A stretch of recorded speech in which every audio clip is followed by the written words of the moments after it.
하나님 아버지, 여호와를 경외하는 것이 지혜의 근본이라 말씀하신 하나님, 예수 그리스도의 십자가의 은혜로 구원받은 하나님의 백성들이 하나님 말씀에 의지하여 말씀에 순종하여 하나님의 기쁨으로 살아가길 원하십니다. 하나님께서는 우리에게 말씀을 주셔서 하나님의 지혜에 의지하여 살게 하시니 감사합니다. 우리가 살아가는 삶의 현장에서 악에게 빠지지 않고 지혜롭게 살아가길 원합니다. 하나님께서 우리에게 주신 지혜로 살아가는 방법은 말씀을 잘 듣고 묵상하여 말씀에 의지하여 사는 것입니다. 하나님, 오늘도 우리에게 주신 말씀 앞에 겸손히 듣기를 원합니다. 주님, 말씀하여 주옵소서. 우리가 잘 듣겠습니다. 예수 그리스도 이름으로 기도드립니다. 아멘.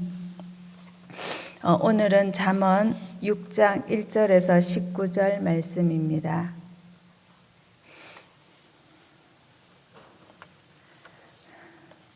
잠언 6장 1절에서 19절 말씀 우리 한 절씩 교독하겠습니다. 내 아들아, 네가 만일 이웃을 위하여 담보하며 타인을 위하여 보증하였으면 내 입의 말로 내가 얽혔으며 내 입의 말로 인하여 잡히게 되었느니라. 내 아들아, 네가 내 이웃의 손에 빠졌은즉 이같이 하라. 너는 곧 가서 겸손히 내 이웃에게 간구하여 스스로 구원하되 네 눈을 잠들게 하지 말며 눈꺼풀을 감기게 하지 말고 노루가 사냥꾼의 손에서 벗어나는 것 같이 새가 그물 치는 자의 손에서 벗어나는 것 같이 스스로 구원하라. 게으른 자여, 개미에게 가서 그가 하는 것을 보고 지혜를 얻으라. 개미는 두령도 없고 감독자도 없고 통치자도 없으되 먹을 것을 여름 동안에 예비하며 추수 때에 양식을 모으느니라. 게으른 자여, 네가 어느 때까지 누워 있겠느냐? 네가 어느 때에 잠이 깨어 일어나겠느냐? 좀 더 자자, 좀 더 졸자, 손을 모으고 좀 더 누워 있자 하며 내 빈궁이 강도같이 오며 내 곰핍이 군사같이 이르리라. 불량하고 악한 자는 구부러진 말을 하고 다니며 눈짓을 하며 발로 뜻을 보이며 손가락질을 하며 그의 마음에 패역을 품으며 항상 애걸게하여 다툼을 일으키는 자라. 그러므로 그의 재앙이 갑자기 내려 당장에 멸망하여 살릴 길이 없으리라. 여호와께서 미워하시는 것 곧 그의 마음에 싫어하는 것이 17가지니 곧 교만한 눈과 거짓된 혀와 무죄한 자의 피를 흘리는 손과 악한 계교를 꾀하는 마음과 빨리 악으로 달려가는 말과 같이 읽겠습니다. 거짓을 말하는 망령된 증인과 및 형제 사이를 이간하는 자이니라. 어제 우리 최재훈 전도사님 안수를 받으셨어요. 이제는 최재훈 목사님이시죠. 어제 안수를 받으셨어요. 이제 호칭을 바꾸는 게 쉽지는 않은데 좀 연습을 하셔서 오시면 함께 축하해 주시고 많이 불러주시기 바랍니다. 이 잠언 6장은요. 부모, 지혜나 교사가 아들, 학생에게 전하는 잠언 지혜의 전형적인 양식으로서 일상생활에서 쉽게 빠질 수 있는 갖가지 어리석은 일들을 경계하는 내용입니다. 이 6장은 내 아들을 중심으로 크게 두 단락으로 나누어 볼 수 있는데요. 오늘 우리 읽었던 본문 1절에서 19절까지와 내일 보게 될 20절에서 35절 말씀으로 구분되어 볼 수 있습니다. 오늘 본문 1절에서 19절에서는요. 4개의 독립된 주제로 구성되어 있습니다. 1절에서 5절은 채무 보정에 관한 거고요. 6절에서 11절은 게으름에 관한 것입니다. 그리고 12절에서 15절은 신체의 기관들의 그 악한 행위들을 드러내고요. 16절에서 19절은 여호와께서 싫어하시는 것을 설명해 주고 있습니다. 이 주제들은 일상에서 지혜가 어떻게 적용될 수 있는가에 대한 실제적인 사례들로 구성되어 있습니다. 한마디로 지혜가 갖가지 형태로 나타나는 악한 행동들에게 규정되는 어리석음을 피할 수 있는 기림을 제시해 주고 있다는 것입니다. 이러한 지혜 경구들에서 지혜와 어리석음은 사람의 신체 기관을 어떻게 사용하느냐에 따라 구별되는 것을 볼 수 있는데요. 예를 들어서 마음 또는 심장, 눈, 손, 입과 혀, 발, 이를 어떻게 사용하느냐에 따라서 그 사람의 됨됨이가 드러나게 된다는 것입니다. 곧 신체 기관을 통해 드러나는 행동은 자신의 내면을 반영하는 외형적인 표현으로 간주하고 이것을 올바르게 지혜롭게 행동하라고 촉구하고 있는 것입니다. 오늘 본문을 보겠습니다. 본문 1절에서 5절은 채무와 보증의 문제입니다. 이 보증은 채무자가 채무를 이행하느냐의 여부에 따라서 자신의 운명이 결정되는 매우 위험한 약속입니다. 신실하지 못한 이웃을 위해 함부로 채무 보증을 서지 말라는 경고인데요. 1절은 내 아들아로 시작하면서 특정한 행위들을 피하라고 조언을 하는데요. 그 방식은 조건문이며 돈과 관련한 채무와 보증 문제를 다루고 있습니다. 네가 만일 이웃을 위해 담보하고 타인을 위해 보증을 섰다면 내 입의 말로 네가 얽힐 것이며 내 입의 말에 잡힐 것이라고 1, 2절에서는 말하고 있습니다. 한마디로 이웃이나 타인을 위해 보증을 서거나 저당 잡거나 채무와 관련하여 연대 보증을 서는 일을 피하라는 충고입니다. 잠언 22장 26절에도 보면 너는 사람과 더불어 손을 잡지 말며 남의 빚에 보증을 서지 말라라고 하고 있습니다. 이 담보와 보증이 어떤 절차에 따라 진행되고 계약되었는지는 정확하게는 알 수 없지만 이 보증하다는 말로 번역된 말은 문자적으로 손바닥을 치는 행위입니다. 이는 악수로 무엇인가를 합의했다는 뜻입니다. 우리나라도 약속하면 어떡하죠? 손가락 걸고 약속 도장 찍고 이러잖아요. 그래서 약속했다라고 하죠. 그러므로 아마 이 이스라엘 문화권에서도 이렇게 보증을 서거나 하면은 이렇게 악수를 하거나 이렇게 언약을 할 때는 동물을 쪼개서 그 사이를 지나가면서 이 언약이 파기되면 이 짐승같이 된다라고 하는데 아마 이거는 섣불리 간단하게 아마 확인을 하거나 해주었다라는 의미로 볼 수 있을 것 같아요.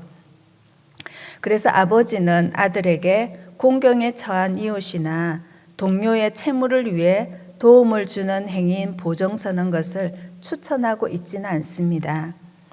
보증을 부탁하는 채무자의 채무 불이행 때문에 보증인의 미래는 송두리째 빼앗길 수 있기 때문입니다. 우리나라도 이전에 IMF 때 IMF가 터지자 많은 기업이 도산을 하면서 또 그게 보증을 섰던 사람들까지 굉장히 큰 어려움을 당한 경우들을 우리가 신문이나 그 보도를 통해서 많이 들었지 않습니까? 그것처럼 참 이 보증은 서지 말라고 하는데 참 친한 이웃이 부탁할 때 거절하기가 참 쉽지는 않은 것 같습니다. 만약 이 경고를 무시하고 담보나 보증을 섰다면 보증 때문에 이웃의 손에 빠지게 됨을 3절 상반절에서는 말하고 있습니다. 내 아들아 네가 네 이웃의 손에 빠졌은즉 책임질 의도가 없는 사람에게 담보와 보증이 되어 주었을 때 그는 이웃의 처분에 맡겨진다는 뜻입니다. 이는 짐승이 올가미에 걸려 빠져나오지 못한 상태와 같게 됨을 이야기하고 있습니다. 이때 겸손히 간구하여 스스로 구원하라고 3절 하반절에서 이렇게 이야기합니다. 이같이 하라. 너는 곧 가서 겸손히 내 이웃에게 간구하여 스스로 구원하되. 이 3절 말씀을 표준 세번역으로 다시 한번 읽어볼게요. 아이들아, 네가 너의 이웃의 손에 잡힌 것이니 어서 그에게 가서 풀어달라고 겸손히 간청하여라. 너는 이렇게 하여 자신을 구하여라. 채권자의 이웃에게 가서 겸손하게 요청하는 방식을 해법으로 조언을 하고 있습니다. 4절에 내 눈을 잠들게 하지 말며 눈꺼풀을 잠기게 하지 말고, 잠드는 것도 잠깐의 졸음도 금할 정도로 속히 보정해서 벗어나라는 것입니다. 노루가 사냥꾼의 손에서 벗어나듯 새가 그물 치는 자의 손에서 벗어나듯 스스로 구원하라고 조언합니다. 이는 덫에 걸린 짐승처럼 되었더라도 신속하게 할 수 있는 모든 것을 행하라는 것입니다. 그만큼 보정은 위험하고 심각하다는 것을 알려주고 있습니다. 성경은 곳곳에서 보정을 서지 말 것을 이야기해 주고 있습니다. 자, 이어서 6절에서 11절은 게으름에 대한 교훈입니다.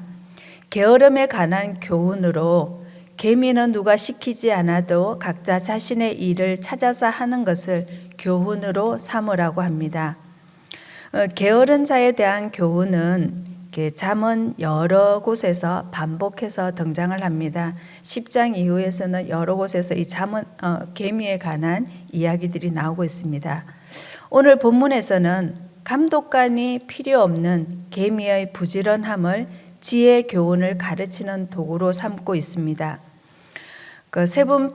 표준 세번역으로 6절을 보면 게으른 사람아 계미에게 가서 그들이 사는 것을 살펴보고 지혜를 얻으라. 자, 이 계미는 우리나라에서도 부지런함의 대명사처럼 나오고 있죠. 이 고대 지혜자들도 자연 질서나 동물들이 하는 독특한 행동 유형들을 관찰하여서 그것을 인간의 삶에 적용시키고 있습니다. 고대 메소포타미아 지에도 동물 우화들이 굉장히 많이 있습니다. 지혜자는 아주 작은 생물 중 하나인 개미의 부지런함을 묘사하는데 주된 핵심은 개미에게 우두머리, 지휘관, 통치자가 없다는 것입니다. 7절에 보면 개미는 두령도 없고 감독자도 없고 통치자도 없으되 그럼에도 개미는 여름 동안 먹거리를 준비하고 추수 때의 양식을 모아드린다고 8절에서 이야기하고 있습니다. 우리 이 이야기 어디서 많이 기억나지 않습니까?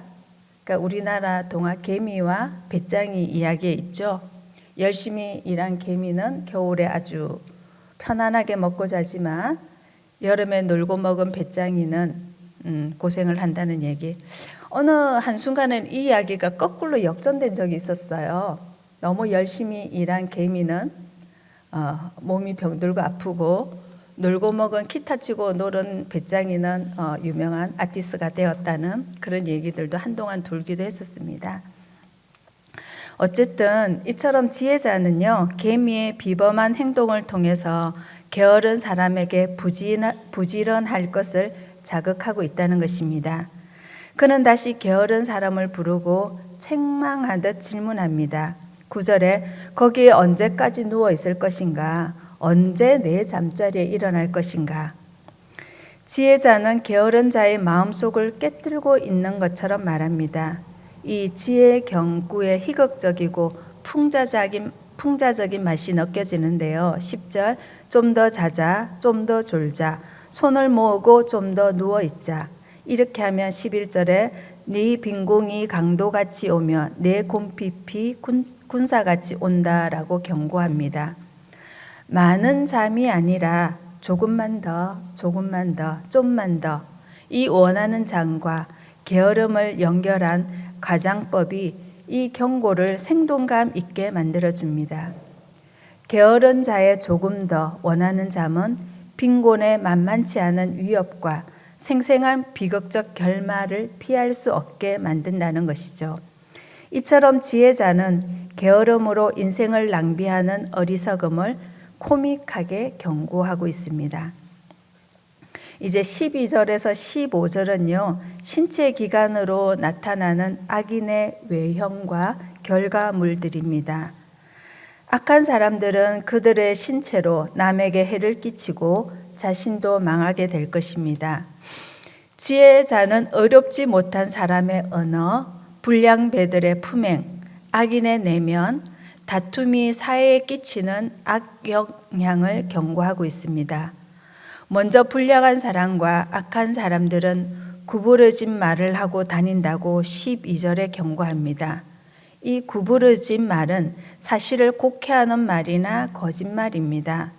요즘 보면 가짜 뉴스도 많고요. 다른 사람들을 위해서 악성 댓글들로 인해서 어려움을 당하는 경우도 많죠. 이것을 말하면 좀 더 정확하게 하면 뒤틀린 입이죠. 이에서 그들은 눈짓을 하고 발로 뜻을 보이고 손가락질을 합니다.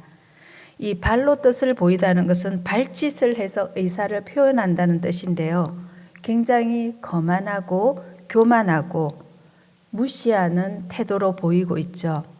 눈짓, 발짓, 손가락질의 외형적인 모습은 그들의 패역한 마음과 악을 꾸미는 속마음을 반영하고 있다고 14절에서는 말하고 있습니다. 그들은 패역, 곧 폭력성과 악을 마음에 새기고 항상 분쟁을 일으킵니다. 그들은 뒤틀린 입에서 나오는 말은 행동으로 이어집니다. 악행으로 의사소통을 합니다. 불량한 사랑과 악인의 행동은 그들의 내적인 악에서 기인하고 있다는 거죠. 이런 사람들은 자기 유익을 위해 인간관계와 사회를 파괴합니다. 이들은 정의를 삼켜버립니다. 그러므로 이들은 갑자기 닥치는 재앙을 만나게 되고 당장 멸망하여 피할 수 없고 수습할 수 없게 됩니다.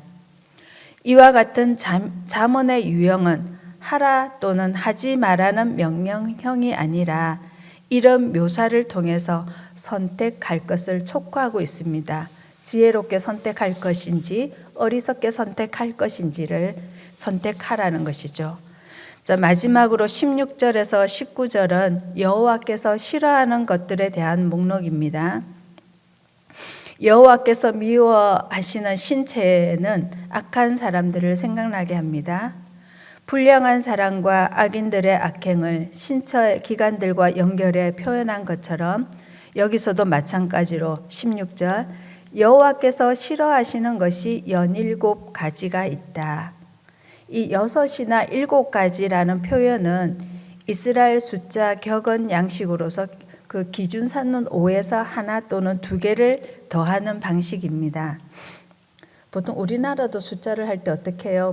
2가지, 3가지 이렇게 콕 집지 않고 2-3가지, 서너 가지 이렇게 표현을 하죠. 이 지혜자는 당시 익숙한 숫자 격언 양식을 사용해서 하나님이 미워하시는 악덕을 열거하고 있습니다. 교만한 눈, 거짓말하는 혀, 무죄한 자의 피를 흘리는 손, 악한 계교를 꾸미는 마음, 악행으로 달려가는 발, 거짓 정언, 형제 사이를 이간하는 행위들입니다.